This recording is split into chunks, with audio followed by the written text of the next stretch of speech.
Welcome to our YouTube channel. साथीहरू, आजको video धेरै नै इम्पोर्टेन्ट हुनेवाला छ, किनभने प्यान नम्बर अनलाइन थ्रु कसरी हामी घर बसेर बनाउन सक्छौँ त्यसको बारेमा यो कम्प्लिट भिडियो छ। स्किप नगरिकन कम्प्लिट भिडियो वाच गर्नुहोला र तपाईहरू पनि अनलाइन थ्रु आफ्नो प्यान नम्बर बनाउनु होला। Let's go to the video. साथीहरू, सबभन्दा पहिला तपाईहरू आफ्नो फोन वा ल्यापटप छ भने ल्यापटपको क्रोम खोलिहाल्नु होला। त्यसपछि त्यहाँ लेख्नु होला प्यान रजिस्ट्रेसन नेपाल। त्यसपछि यहाँ हेर्नु, फर्स्ट टाइम एउटा वेबसाइट आउँछ ird.gov.np। त्यहाँ फर्स्ट टाइममा क्लिक गर्नु होला। क्लिक गरिसकेपछि यस्तो इन्टरफेस खुलेर आउँछ।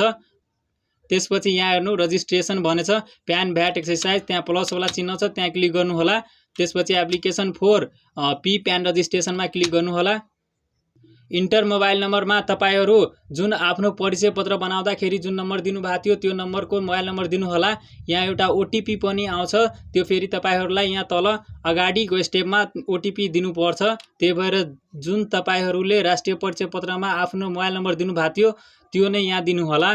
मोबाइल नम्बर दिइसकेपछि तल इन्टर क्याप्चा भर्नु होला। तपाईहरूमा पनि इन्टरनेट इरोर देखायो भने सबभन्दा बेस्ट हुन्छ तपाईहरू मोजिलिया फायरफक्समा यो वेबसाइटलाई ओपन गर्नु, योमा धेरै राम्ररी चल्छ।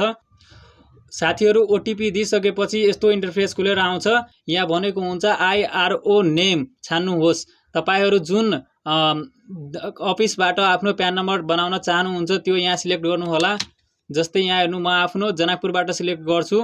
यहाँ हेर्नु तल आफ्नो सबै यहाँ हुन्छ, सबै जिल्लाको ठाउँको आफ्नो जुन नजिकको हुन्छ त्यो सिलेक्ट गर्नु होला। म जनकपुर सिलेक्ट गरिसक्यो। अनि यहाँ हेर्नु साथीहरू, भनेछ के तपाईसँग राष्ट्रिय परिचय पत्र छ? Do you have a national identification number? तपाईहरूसँग राष्ट्रिय परिचय पत्र छ भने यहाँ दिनु अनि यसमा क्लिक गर्नु होला।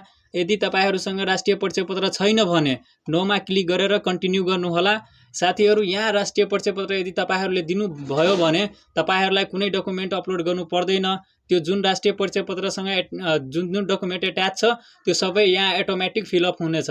हेर्नु, म यहाँ आफ्नो राष्ट्रिय परिचय पत्र नम्बर दिएर कन्टिन्यू गरिरहेको छु। एकछिन लोडिङ लिन्छ, त्यसपछि अर्को इन्टरफेस खुलेर आउँछ। साथीहरू हेर्नु, यहाँ त्यसपछि यहाँ हेर्नु तपाईको पर्मानेन्ट एड्रेस, तपाईहरूले जुन राष्ट्रिय परिचय पत्रमा एड्रेस दिनुभएको होला त्यो अटोमेटिक योमा आइहाल्छ। यदि तपाईहरू आफ्नो राष्ट्रिय परिचय पत्र नदिएको भए यहाँ आफैले भर्नु पर्थ्यो, तर मैले परिचय पत्रबाट गरेछु त्यही भएर यहाँ एड्रेस अटोमेटिक आछ। हेर्नु, फेरि तल स्क्रोल गर्नु अनि यहाँ टेम्पोररी एड्रेस आएको हुन्छ। टेम्पोररी एड्रेसमा यदि तपाईहरूको सेम छ भने यहाँ क्लिक गरिहाल्नु होला, यहाँ टिक लगाइदिनु होला स्थायी ठेगानामा। यदि तपाईहरूको टेम्पोररी एड्रेस फरक छ भने तपाईहरू यहाँ सिलेक्ट गर्न सक्नुहुन्छ। साथीहरू, तपाईहरू आफ्नो यहाँ जिमेल पनि भरिहाल्नु होला। यो जिमेलमा पनि तपाईको प्यान कार्ड एट्याच भएर आउँछ। यहाँ हेर्नु सक्नुहुनेछ सिटिजन कार्ड नम्बर। यहाँ हेर्नु आफ्नो सिटिजन कार्ड चेक गरिहाल्नु होला, सेम टु सेम नै हुन्छ। जारी मितिहरू सबै जुन तपाईहरू राष्ट्रिय परिचय पत्रमा एट्याच गर्नुभएको थियो त्यो सबै यहाँ देखाइरहेको हुन्छ। यहाँ हेरिसकेपछि नेक्स्टमा क्लिक गर्नु होला। त्यसपछि यहाँ हेर्नु तपाईहरू आफ्नो दुईटा कमसेकम दुईटा बुवा र बाजेको यहाँ नाम भर्नुपर्ने हुन्छ। यहाँ क्लिक गरेर तपाईहरू नाता सिलेक्ट गर्नु होला, जोको नाम राख्नु चाहनुहुन्छ। जस्तै मैले बुवाको राख्यो। परिचय पत्रमा जुन मैले दिएको त्यो सबै अटोमेटिक यहाँ आइरहेछ। एड मात्रै मलाई गर्नुपर्छ। यदि तपाईहरूले परिचय पत्र दिनु भएको छैन भने आफै म्यानुअली लेखेर एड गर्नु होला। सबै भरिसकेपछि तपाईहरू यहाँ नेक्स्टमा क्लिक गर्नु होला। त्यसपछि अर्को इन्टरफेस खुलेर आउँछ। यहाँ हेर्नु तपाईहरूको आफ्नो प्रोफेसनल कुन छ त्यो भर्नु भन्छ।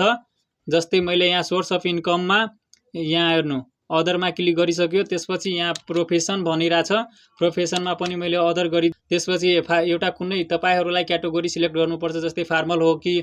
साथीहरू, यहाँ हेर्न सक्नुहुनेछ तपाईहरूको यो अप्सनमा छ।